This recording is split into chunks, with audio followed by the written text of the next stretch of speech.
Come on in. Here's some more paperwork. Come on.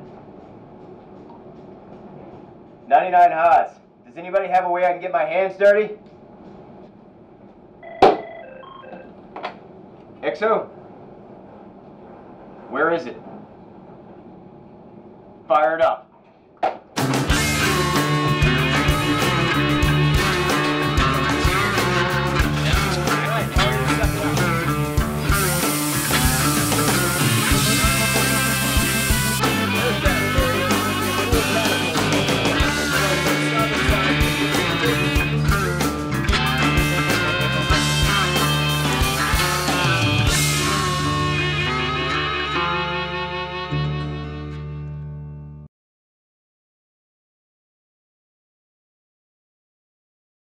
But of course, flying airplanes can't happen without the launching and recovery equipment. So what we're going to do today is take a look at how they do all the maintenance on the launching and recovery equipment. We're going to take, through this episode, we are going to take a look at the full life cycle of an aircraft launch and recovery event. From maintenance on the launching equipment, maintenance on the recovery equipment, hooking up airplanes, and launching them into the sky.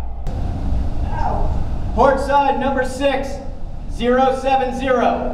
Port side number 6.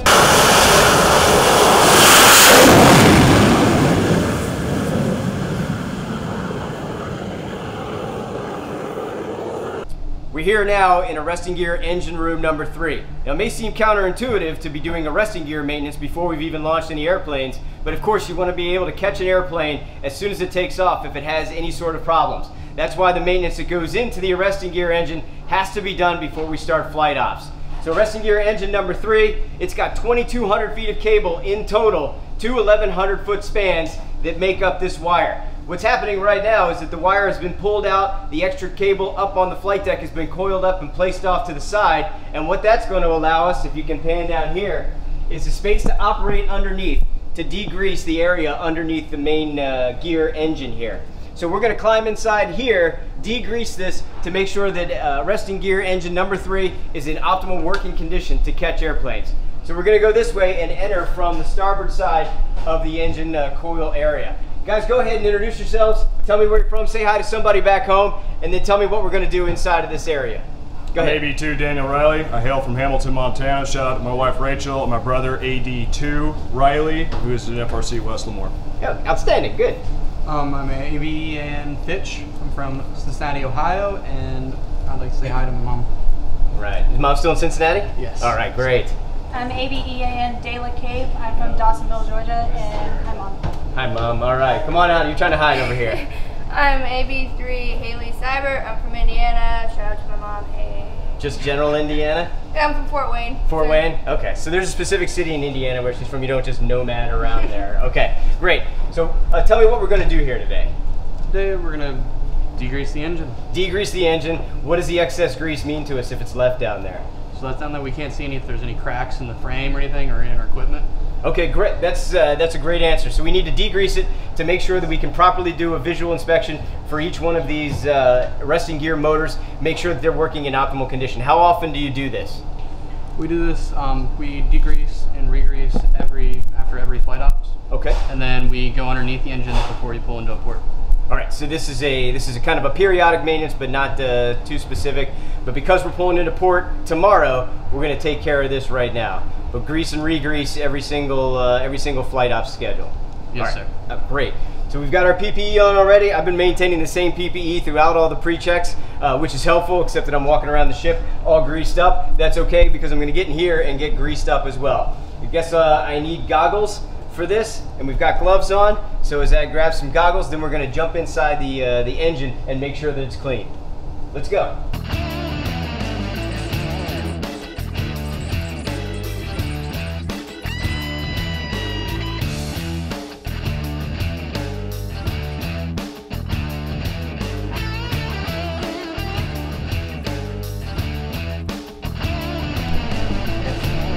Okay.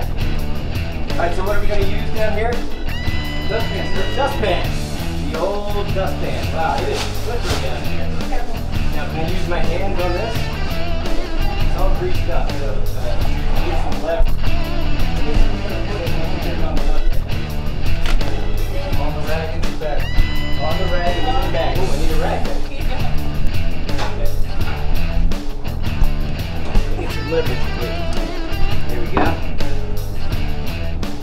cow. So what kind of grease is this?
Alright, we're here in the ILARTS room, Integrated Launch and Recovery Television System. That's what ILART stands for. And this is where they control the cameras and control the angles and control the feed to all the ready rooms throughout the ship. Go ahead, introduce yourself, tell us where you're from, and say hi to someone back home. I'm Fireman Mays Reed.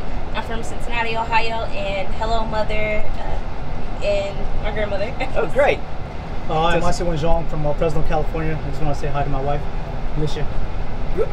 Great, thank you guys. Now, okay, now walk me through this system. You can see the controls. I can see the controls. I can see that you have all the angles here. How are you controlling this during the events? You said there's a priority order. What's our priority order? The priorities go from emergencies, which pretty much takes precedence over everything. Okay. And then it goes over to recoveries from the planes, from fixed wings coming in, and then it goes to launches from the CATs, and then it goes to props and helos and the special evolutions. Okay. And then you're constantly listening to all the communications so you know where to shift the cameras at any given time. That's correct. The thing that I find impressive is your ability to switch back and forth between the crosshairs in the on center line, so we can see who's coming in and see, we can, as an NFO, I can judge the pass based on what I see there, not as well as an LSO, but I can do it myself from the comfort of my chair. And then you guys switch over after an aircraft is trapped. You get the side number, and then you get the wire as well, which is important for the pilots to understand. So can you show me how you switch those up so that I can do that myself here? I'm going to slide around here. Maybe you can see how which one are we going to use? Well, it just depends on the LSO. The LSO will give us the information on which center line they would like us to use. You have the aft center line, and then you have the forward center line. Okay, aft center line, forward center line. And then this right here tells us which one the LSO have on right now. Oh, so they can choose back Yes. there. So they'll call. We have on the platform. We have someone out there. They'll give us the communication on which one that LSO wants, and we'll put that out. Okay. So when a plane is coming in, we're on VTR4. VTR4 is what feeds out to the site TV. Okay. So once we're on VTR4, you can put it on AV center line, which is these are the outputs, which is Okay, AV center AV center line line. data. You can put it on that, or you can put it on number 18, which is the forward center line. All right. Typically, when a bird is coming in, it'll cross over the center line. As soon as it crosses over the center line and the wheels touch down and it's coming towards you, Yes. you cross over to the island camera, which the island camera will then catch the rest of the bird coming through the LA, and it'll catch the side number. Do you control that from here, or does somebody in the island There is control someone that? in the island. Okay, someone in the island controls that. Island camera. So basically, they have a precedence up there as well that they follow, and we communicate with them through there, and they'll. Island camera, this is the XO. Find something cool to zoom in on. Probably pressure. Island camera, this is the XO. Zoom in on somebody who's doing something wrong on the flight deck. Okay, so if I'm on the center line right Yes. now, I'm on center line. Boom, wheels touch down. Yes. I'm switching the ready room feed over to Yes. the island camera, and Yes. they're then going to zoom in. Do you have the ability to zoom in from here? Can you take control of the island? I cannot take Oh, control of the okay. island. I can take control of the island in case of an emergency. As Okay. If we needed to disconnect the power up there, we can actually take control of the island. Okay. then. All right. But it's a manual camera operated. I'm gonna practice my skills. Yes. Center line, island camera. Oh, they're okay. It's They're moving. zooming on something now.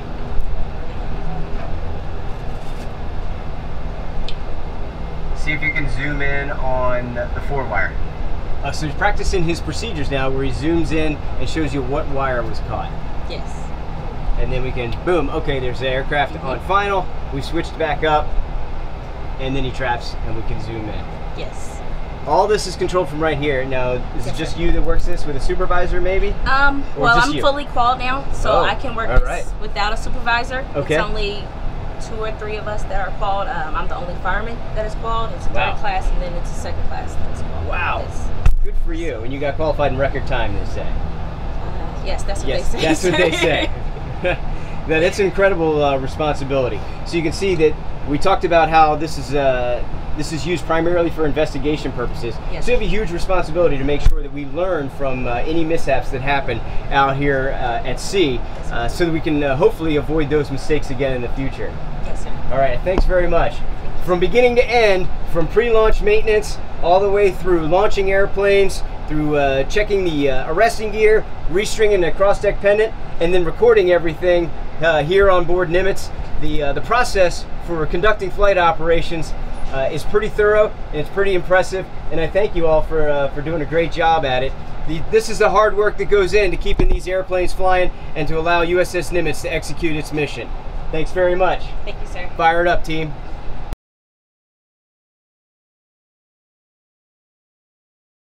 So while all those preparations are taking place on the catapults and on the arresting gear, Flight Deck Control is working hard to make sure all the aircraft are ready to go. This is what we call the Ouija board. And I don't know why they call it that, probably just because magic happens on here that we can't really explain, but they're keeping track of every aircraft on the ship, both on the flight deck and down in the hangar deck. And as you can see, each one of these airplanes has some sort of symbol on top of it that lets them know exactly what's going on with the state of that airplane. Real quickly, what they pointed out to me so far is the green pin on here symbolizes all the aircraft that are taken off on the very first event. So they already know which aircraft are taken off on the first event. They know if they have gas, they know if they have weapons, and that they're ready to go. The yellow ones indicate the aircraft that are taken off on the second event. So they're already looking 2 and 3 events ahead to make sure that they get the airplane spotted correctly, loaded with fuel, loaded with ordnance, and then they can start moving them out in order. They're constantly keeping in contact with the squadrons to make sure that they have the squadron's desired airplane, and that they know which event that they want that airplane to go into. As you can see down in the hangar, they're also keeping track of all the maintenance that's taking place down here. That's what each one of these symbols on top of those airplanes mean. If you come back up here to the flight deck, they already know here in Flight Deck Control which aircraft are going to taxi in which order for every single event.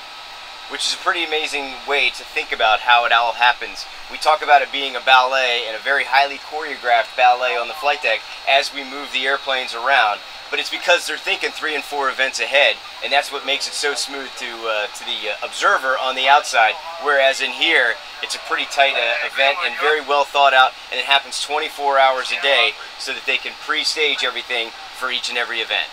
All right, we're back here to do some of the push bar duties. After we catch the airplanes, we got to push the wire away. Petty Officer's going to tell us what's going on. Tell us who you are, where you're from. Say hi to someone back home. How you doing? This is maybe E3 John Jenner. I just want to say hi to my mom from Bronx, New York. Bronx all day, Yankees all day. That's how we roll. So what we like to do is we usually catch the birds. All right. When we catch the aircraft, we catch this first escape in CDP. All right. And we like to right here demonstrate right here. Yeah, get at it. We like to push it right here. Okay, so that it doesn't pass the foul line. Nobody gets hurt, all right? And we just want to make sure that the terminal doesn't hit this terminal, all right? That's what we like to do right there. So we keep safety on pushing the ball, all right? Making sure that everything's good to go, all right? Make sure that the terminal doesn't get hit. And later on, SO's going to demonstrate with me. Yeah. All right, let me practice. I want to make sure I got my technique down. Right there. There you go. Good to go. He's on the money already. On the money. I like to do it so I can flex too. There you go, sir. All right, we're gonna keep this from hitting any of the aircraft as it gets drawn back. Exactly, sir. I wish I loved doing anything as much as he loves pushing back arresting wires. All right. Thank you. I can't wait to do it. See you later, sir. Thanks. All right. Do a tap so that you can shove it. All right. Excellent.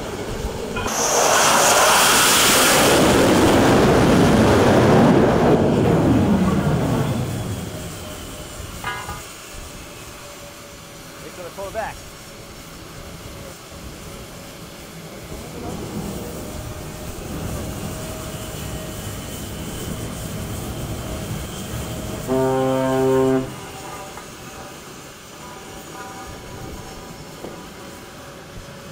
Okay, it's hot out there, but that's just a small part of all the effort that it takes to get these airplanes launched. You saw what it takes to get the catapults ready to launch. You saw what it takes to get the arresting gear ready to recover airplanes. And again, we need to make sure we do that before we launch in case we need to catch one right away. And then you saw what it takes on the flight deck to get airplanes moved around into the catapults and then launched off the deck. Lieutenant Allen was a great teacher. I felt pretty comfortable going out there and doing it, although I certainly wouldn't ask for a sign-off based on my performance today. I would need a little bit more training, but outstanding work that's going on the flight deck every day to make sure that the airplanes get airborne and support the combat operations. It's an entire team effort for the Air Department, and it's outstanding work that they do. Thank you guys very much. Appreciate it.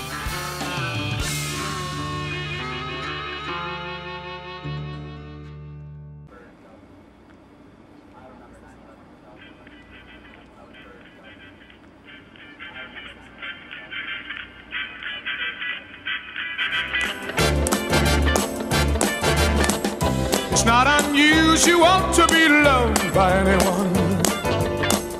It's not unusual to have fun with anyone. But when I see you hanging about with anyone, it's not unusual to see me cry. I wanna die. It's not unusual to go out at any time.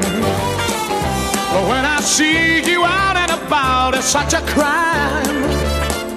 If you should ever want to be loved by anyone, it's not unusual, it happens every day. Silverware, forming up, attention! Petty Officer 4! Present. Petty Officer Smooth! Present. Seaman Knife! Seaman Knife! Where is that Seaman Knife?